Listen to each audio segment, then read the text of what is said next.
Hello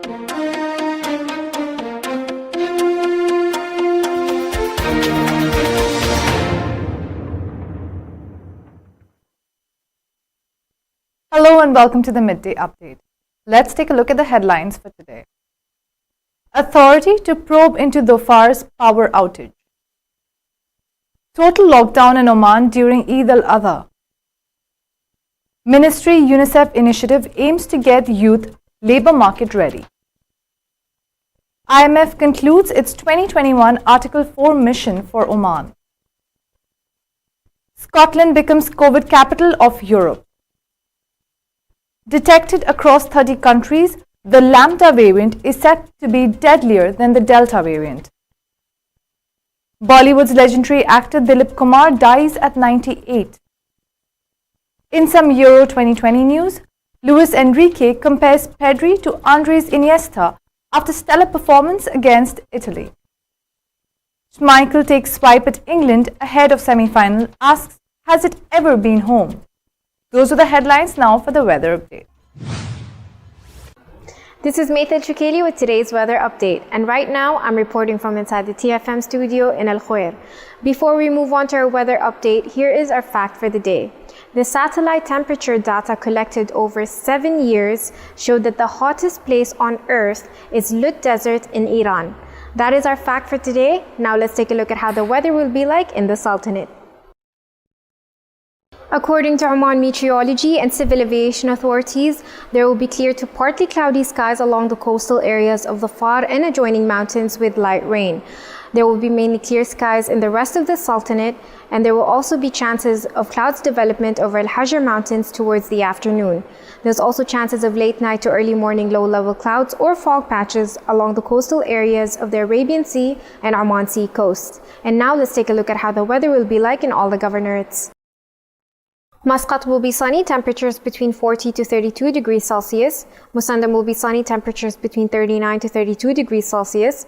North Al-Batana will be sunny, temperatures between 36 to 31 degrees Celsius. South Al-Batana will be sunny, temperatures between 41 to 30 degrees Celsius. Al-Buraymi will be sunny, temperatures between 45 to 33 degrees Celsius. Al-Dhahira will be sunny, temperatures between 44 to 30 degrees Celsius. Al-Dakhliya will be sunny, temperatures between 41 to 25 degrees Celsius. North Al-Sharqiyya will have thunder showers, temperatures between 40 to 25 degrees Celsius. South Al-Sharqiyya will be sunny, temperatures between 42 to 27 degrees Celsius. Al-Wusta will be sunny, temperatures between 38 to 25 degrees Celsius. And the Far will also be sunny, temperatures between 27 to 22 degrees Celsius.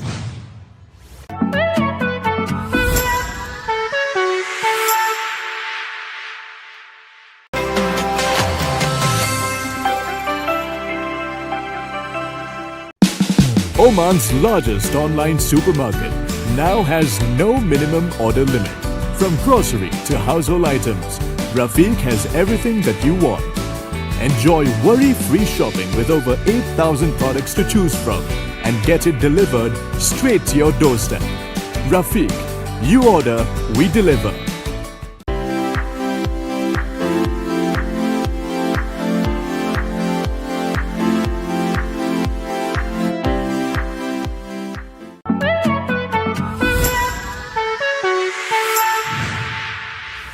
Welcome back to the Midday Update. First up are the COVID-19 updates for today.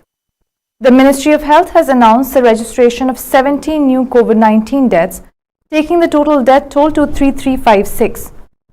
The Ministry has extended its deepest condolences to the families of the deceased. The Ministry of Health has also announced the registration of 1,675 new COVID-19 cases, taking the total cases in the Sultanate to 280,235. The total number of recoveries now stand at 248,151. The Ministry has urged everyone to adhere to social distancing instructions issued by the Supreme Committee and the Ministry of Health. Now for the local news. The Authority for Public Services Regulation has decided to conduct an investigation to find out the causes of the electricity outage in Dhofar Governorate. A statement issued online by the authority said the following. After following up on the events related to the power outage in the Governorate of Dhofar on Tuesday and reviewing the initial reports, the authority decided to conduct a comprehensive investigation to find out the main causes leading to the outage and evaluate the procedures of the licensed companies and speed of the response to restore service to subscribers. The authority will publish the details after the investigation is completed. The Supreme Committee tasked with tackling developments resulting from the coronavirus pandemic held a meeting on Tuesday under the chairmanship of Syed Hamood Faisal Al-Busaidi, Minister of Interior. The meeting, held at the Interior Ministry, followed updates on the pandemic, measures of protection against COVID-19, ways of tackling its impacts, and means of curbing the spread of the virus. Furthermore, the Supreme Committee studied the epidemiological scenario of COVID-19 worldwide as it indicated by the latest data about the virus and its different variants. It also reviewed the situation in different countries that experienced rapid spread due to the mutated strains of the virus that eventually caused a huge surge in infections even in the Sultanate, with the number of inpatients multiplying in hospital wards and intensive care units in addition to spate in death cases. To protect all individuals or society against this pandemic, and to safeguard the capability of the health system in the Sultanate to handle this disease and other services, the following has been decided. The evening closure of commercial activities and the ban on movement of individuals and vehicles shall continue to take effect from 5 p.m. every day till 4 a.m. the next day, starting from Friday 16 July 2021 to the morning of Saturday 31st July 2021, except on the 3 days of Eid al-Adha, in which the lockdown on commercial activities and ban on movement of individuals and vehicles shall continue all day long throughout the 3 days of Eid. The Governorate of Masandam is exempted from the decision of closure of commercial activities and ban on movement of individuals and vehicles due to the low number of infections and hospitalized COVID-19 patients there. This decision starts to take effect from today, which emphasizes on the population Masandam governor taking full precautions as indicated earlier, like wearing face masks and refraining from gatherings. Also, it is not allowed to visit the Governorate of Masandam except for people who have taken at least one dose of the approved vaccine in the Sultanate, as well as travelers from abroad who took 2 doses of the vaccines. This decision takes effect from 5 p.m. from Friday 9 July 2021 until further notice. The ban on travelers from Egypt has been lifted. Yet a new list of travel banned countries has been added, and these are Singapore, Indonesia, Iraq, Iran, Tunisia, Libya, Argentina, Colombia, and Brunei Darussalam. Travelers from the above-mentioned countries are not allowed to enter the Sultanate with effect from 5 p.m. on Friday 9 July 2021 until further notice. The same ban applies to travelers who have happened to have visited the above-mentioned countries within 14 days from applying to enter the Sultanate. The Ministry of Culture, Sports and Youth launched the national program Upshift on Tuesday. Upshift has been launched in cooperation with UNICEF Oman and in partnership with the private sector. It aims at honing skills and abilities of young people to keep pace with the requirements of the labour market, said a statement by the Ministry of Culture, Sports and Youth. His Excellency Sheikh Rashad Al Hinai, Under-Secretary for Sports and Youth, said that Oman 2040 puts youth at the centre of economic development. But we need to ensure that they have employability skills besides technical expertise and knowledge to be able to compete in the 21st century economy, and Upshift guarantees that, the statement quoted him saying. Arij Mohsen Haider Darwish, head of Mohsen Haider Darwish Group, said the following. The program offers a new approach to corporate social responsibility and sustainable solutions with measurable and scalable results. Along with other companies that have pledged their support, I welcome the first batch of participants. The program can achieve results on a large scale as the multi-sectoral global partnership will meet the urgent need to expand the scope of education, training and employment opportunities for young people. Her Excellency Lana Al-Rikat said, who is a representative of the United Nations Children's Fund in Oman. The Sultanate welcomed the concluding statement issued by the International Monetary Fund or IMF after its recent staff mission to Oman. The virtual mission was part of IMF's Article 4 consultations with the Sultanate for the year 2021.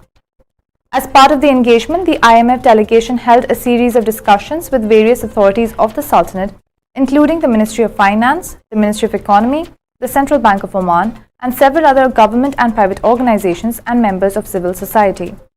During the 15-day mission, the delegation discussed the recent macroeconomic developments, economic outlook, and several other pertinent topics. It also held discussions about the Sultan's response to the COVID-19 pandemic and the strategy for the recovery phase. The delegation also discussed the Sultan's financial policies, priorities, and the implementation of the Medium-Term Fiscal Plan 2020-2024. The discussion included deliberations on the fiscal adjustment measures, monetary and banking developments, and various other structural reform programs initiated by the Sultanate.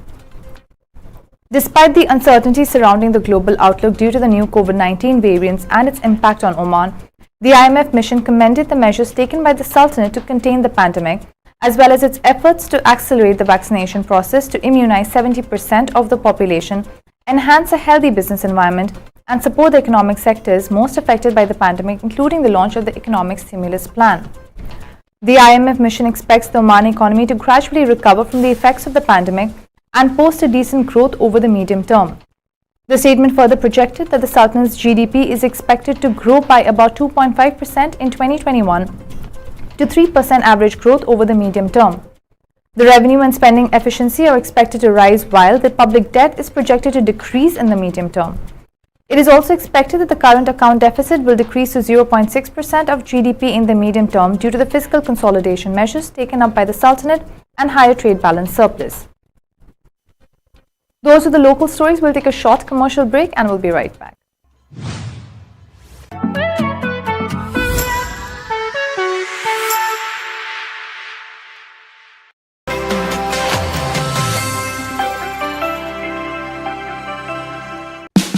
Oman's largest online supermarket now has no minimum order limit.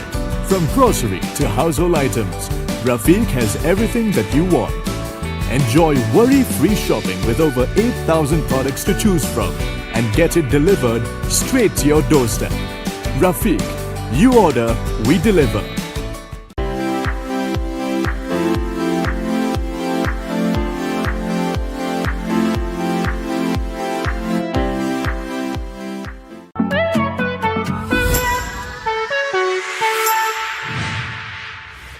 Welcome back to the Midday Update. Now for the international stories. Scotland has become the COVID capital of Europe with 5 in 10 of the areas with highest infection rates. The reasons for Scotland's high COVID infection rates cannot be known for sure, but it's likely to be a number of factors. The first factor is the ease of COVID-19 restrictions while the cases were rising. The other factor includes the current wave driven by the Delta variant of COVID-19, first identified in India. This seeded into Scotland's biggest city, Glasgow, and as such has been able to spread quickly to the rest of the country. The cases began to rise across the whole of Scotland several weeks after the variant became a concern in Glasgow. It was further reported that the third factor is associated with the Euro 2020 Championships. Almost 2,000 people who tested positive for COVID in June had attended a Euro 2020 event. First Minister of Scotland, Nicola Sturgeon, has pointed to a lower population immunity in Scotland. In previous waves of the virus, there were fewer infections in Scotland than anywhere else in the UK, meaning that fewer people have developed natural immunity. Meanwhile, the Highlands' largest hospital has been placed on code black status after reaching maximum capacity and increasing COVID-19 cases. A new COVID-19 strain called Lambda is much more dangerous than the Delta variant, said the UK Health Ministry, adding that it has been detected in more than 30 countries in the past 4 weeks.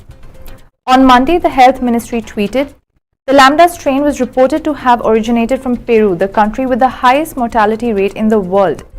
6 cases of the Lambda strain have been detected in the UK to date." However, the researchers are worried that this variant may be more infectious than the Delta variant.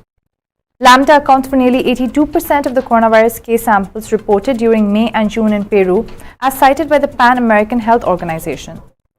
Recently, Public Health England in the UK reported a handful of cases caused by Lambda and has been detected in the country and recognized it as having a potentially increased transmissibility or possible increased resistance to neutralizing antibodies. PHO's regional advisor on emerging viral disease, Jairo Mendes, said on June 30th that it had been detected in 8 countries of Latin America and the Caribbean, but sporadically in most other countries. While it is clearly the dominant strain in Peru, in Chile it accounts for more than 31% of the samples from May and June. Mendes further stated that there was not yet clear evidence if it was more transmissible or not. Meanwhile, the appearance of the Lambda variant comes amid a battle in Europe against the Delta variant, which was first discovered in India. Earlier, the World Health Organization termed the Delta variant as a variant of concern. Dilip Kumar, one of Bollywood's biggest stars who dominated the golden age of Indian cinema from the 1940s to the 1960s, died on Wednesday morning at the age of 98, a family friend said. Kumar had been ailing for some time now and was in and out of the hospital the past month. Born Muhammad Yusuf Khan in 1922 in Peshawar, present-day Pakistan, he was known by the screen name Dilip Kumar once he came to Bollywood in the 1940s. His death was mourned by Prime Minister Narendra Modi, who called him a cinematic legend. Those are the international stories. We'll take a short commercial break and we'll be back with the sports news.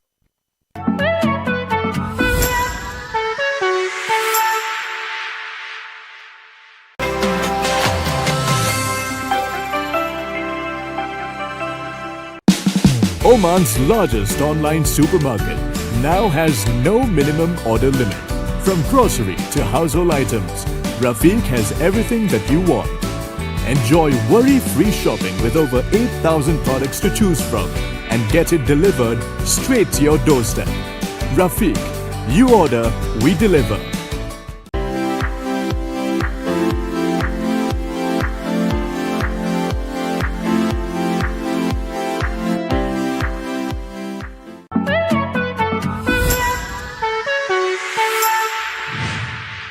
Welcome back to the Midday Update. Now for the sports stories.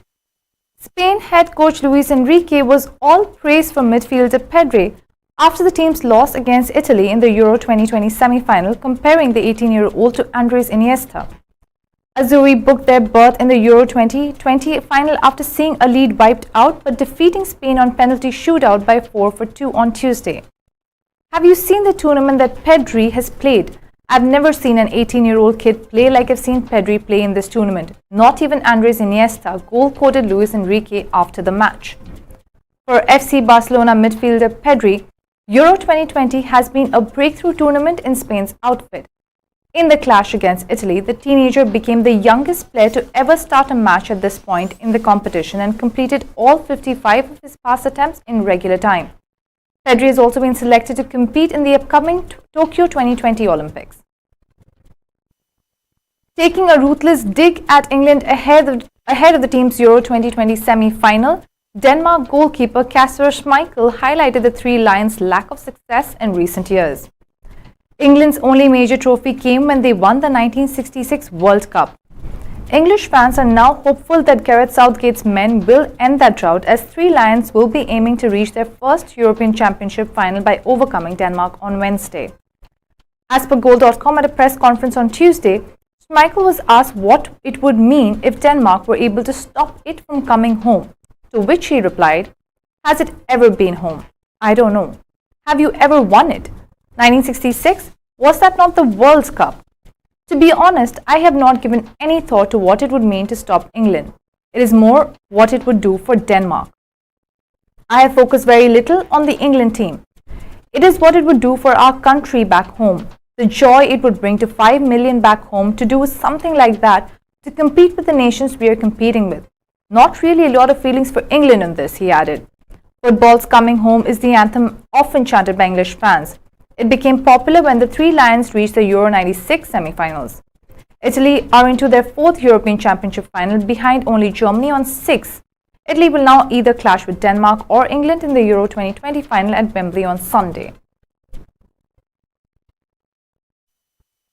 Those are the local, international and sports stories for today. We'll be back with Midday Update tomorrow at the same time, so stay tuned and keep watching TTV. You've just heard the live feed from the TTV studios on TFM 95.4. Let's talk.